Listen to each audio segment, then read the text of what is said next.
Bonjour, c'est Maxime, bienvenue à un autre Stoa. Je réécoutais ce matin un appel de coaching avec Tom Morris. Tom Morris, c'est un philosophe, un auteur, conférencier que j'aime beaucoup, professeur aussi à Notre-Dame de philosophie. Et Tom parlait dans le coaching, dans l'appel de coaching avec d'autres coachs, de l'importance du processus.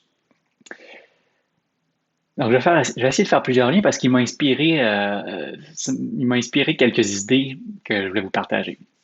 Aujourd'hui, je pense que l'on met beaucoup d'emphase sur les objectifs, sur le but qu'on veut atteindre. Et il n'y a rien de mal parce que, en réalité, je pense on est fait comme ça. On a besoin d'avoir une cible vers laquelle on va comme individu.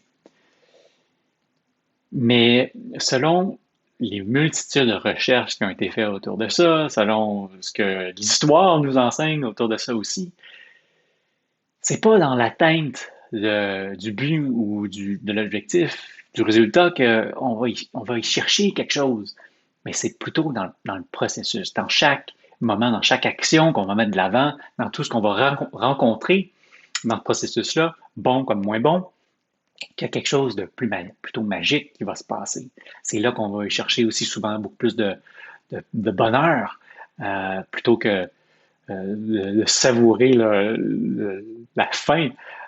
Donc, ça me fait penser à la mythologie, ça me fait penser aussi aux philosophes. Euh, Pourquoi les philosophes? Parce que pour moi, et pour Tom, et pour tous ceux qui aiment la philosophie, les bons philosophes, je pense qu'on peut voir qu'ils sont dans l'action.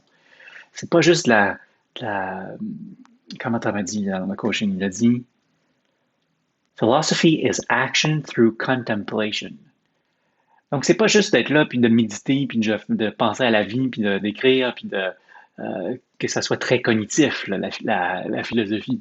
C'est, comme dirait mon coach, on n'est pas que des libraires de l'esprit, mais on doit être des guerriers de l'esprit. Donc, il y a une portion d'action dans la philosophie qui me fait penser justement au fait que si tout est dans le processus et non pas uniquement dans l'atteinte du résultat en soi. La mythologie aussi va parler de ça. Euh, Joseph Campbell, Joseph Campbell que j'aime beaucoup, qui lui disait que l'on doit aller dans la forêt de l'inconnu puis affronter ses propres dragons. Ben, encore là, on est dans un univers où il faut aller sur le chemin un peu plus inconnu, puis il faut mettre nos vertus et nos forces en action. Donc, qu'on va dans la philosophie, dans la mythologie, qu'on regarde la science, ou même aujourd'hui qui a étudié tout ça, le processus d'être en action, c'est très important.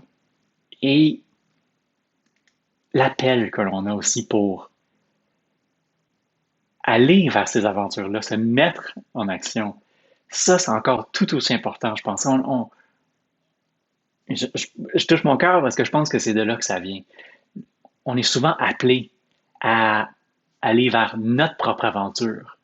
Puis elle va être distincte hein, pour chacun de nous, peut-être un petit peu, on est tous différents, mais on est appelé à aller vers notre propre aventure pour faire un lien avec une vidéo précédente de peut-être choisir les problèmes qui sont assez importants pour nous et d'être ouvert à cette aventure-là, puis d'aller en action, d'embrasser le processus. Ah, je pense que il y a quelque chose là-dedans qui mérite notre réflexion, peut-être justement un petit peu notre contemplation. Soyez ouverts. Soyez ouverts. Dans l'ouverture, je pense que a beaucoup se tient, s'ancre plutôt, voici un bon mot. Dans l'ouverture s'ancre beaucoup votre propre croissance. Embrassez votre propre aventure, allez dans votre processus, peu importe lequel il est, à quoi il ressemble, soyez en action, mettez vos propres vertus en action. Allez, soyez un philosophe aujourd'hui. C'est là-dessus que je vous laisse. Ciao, à bientôt.